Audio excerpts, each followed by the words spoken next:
Zone একটা ফাংশনের সর্বোচ্চ মান ওয়াই ম্যাক্স ডিগ্যাট সমীকরণে লিখে রাখি X square plus B X plus C equal to zero. এটা সর্বোচ্চ মান সমান সমান কি D minus D by four এ।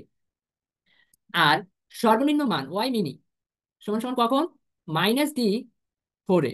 এখন আমি কখন সর্বোচ্চ মান পাবো আর কখন সর্বনিম্ন মান পাবো?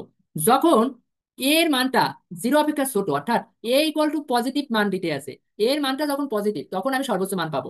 যখন না না না, নেগেটিভ এর মানটা যখন আমি নেগেটিভ পাবো তখন আমি সর্বোচ্চ মান পাবো। কেননা নেগেটিভ হবে কেন? দেখো, জিরো অপেক্ষা ছোট, জিরো অপেক্ষা ছোট সংখ্যা কি -1, -2, -3, -4। তার মানে এর মানটা যখন নেগেটিভ তখন আমি সর্বোচ্চ মান পাবো।